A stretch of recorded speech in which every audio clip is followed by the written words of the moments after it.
NH-31 का वो आखिरी सफर एक ड्राइवर की खौफनाक आप बीती। रात के 2 बज रहे थे। चारों तरफ सन्नाटा ऐसा था कि अपनी ही सांसों की आवाज साफ सुनाई दे रही थी। लोग कहते हैं कि सड़कें सिर्फ मंजिल तक पहुंचाती हैं, पर कुछ सड़कें ऐसी होती हैं जो सीधे मौत के दरवाजे पर जाकर रुकती हैं। National highway 31। दिन में यहाँ रौनक होती है, पर सूरज ढलते ही यहाँ का मंजर बदल जाता है। मैं रघुवीर पिछले 10 सालों से ट्रक चला रहा हूँ, पर उस रात जो मेरे साथ हुआ उसने मेरी रूह को अंदर तक कंपा दिया। यह कोई सुनी सुनाई कहानी नहीं है दोस्तों, यह मेरी अपनी आपबीती है।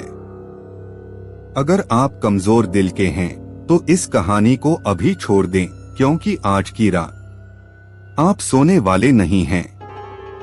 उस दिन मुझे पूर्णिया से सामान लादकर बनारस के लिए निकलना था।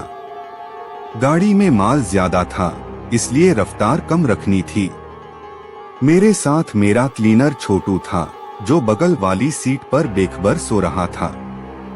हाईवे पर दूर दूर तक कोई रोशनी नहीं थी, बस मेरे ट्रक की हेडलाइट उस काले घने अंधेरे को चीर रही थी। तभी अचानक घने कोहरे के बीच मुझे सड़क के किनारे कोई खड़ा दिखा।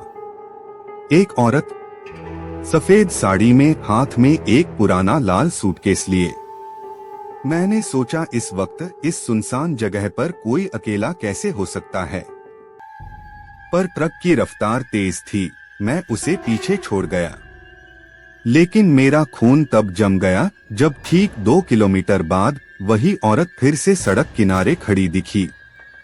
वही सफेद साड़ी, वही लाल सूटकेस और वही डरावनी खामोशी। मेरे माथे पर पसीना आ गया।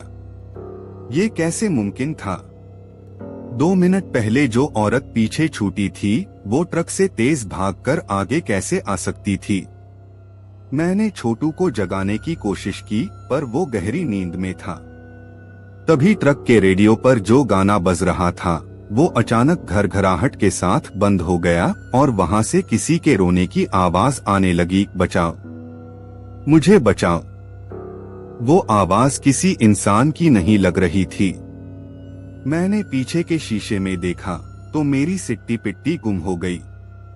वो औरत ट्रक के पिछले हिस्से पर बैठी थी और शीशे के जरिए सीधे मुझे ही देख रही थी।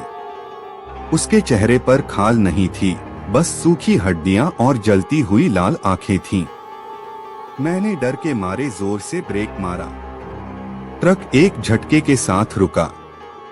छोटू उठ गया और चिल्लाया, क्या हुआ उस्ताद? मैंने कांपते हुए हाथ से पीछे इशारा किया, पर वहां कोई नहीं था। हम फिर से चल पड़े, पर अब हवा में एक अजीब सी सड़न वाली बदबू भर गई थी। अचानक सामने एक पुराना ढाबा दिखा। मैंने सोचा थोड़ा रुककर पानी पीते हैं। ढाबा बिल्कुल खाली था। एक बूढ़ा आदमी वहां बैठा आग ताप रहा था। मैंने उससे पूछा, बाबा ये रास्ता ठीक तो है ना? वो बूढ़ा आदमी बिना मेरी तरफ देखे बोला, बेटा इस रास्ते पर मुसाफिर चलते हैं, इंसान नहीं। जो पीछे छूट गया उसे मुड़कर मत देखना, वरना वो तुम्हारे साथ तुम्हारे घर तक जाएगा। मैं डर के मारे वापस ट्रक की तरफ भागा। जब मैंने ट्रक का दरवाजा खोला तो देखा कि छोटू वहां नहीं है। उसकी जगह वही लाल सूटकेस रखा था। मैंने कांपते हाथों से वो सूटकेस खोला। अंदर जो था उसे देखकर मेरी चीख निकल गई। उसमें छोटू का कटा हुआ सर था और उसकी आंखें अब भी फड़फड़ा रही थीं। तभी पीछे से किसी ने मेरे कंधे पर हाथ रखा। ठंडी बर्फ जैसी उंगलियां। मैंने पीछे मुड़कर देखा। वो वही औरत थी। उसने अपना विभत्स मुंह खोला और उसकी आवाज किसी जानवर जैसी थी, आज रात तुम मेरे साथ चलोगे। मैं वहां से कैसे जिंदा बचा, ये मुझे आज भी नहीं पता। जब सुबह हुई तो पुलिस को मेरा ट्रक एक गहरी खाई के किनारे मिला। छोटू का आज तक कहीं पता नहीं चला और उस लाल सूटकेस का भी कोई नामो निशान नहीं था। लोग कहते हैं कि NH 31 पर आज भी वो औरत मुसाफिरों का इंतजार करती है। अगर कभी रात को वहां से गुजरे तो याद रखना, चाहे जो हो जाए पीछे मुड़कर मत देखना और कभी लिफ्ट मत देना, क्योंकि अगली बारी आपकी हो सकती है।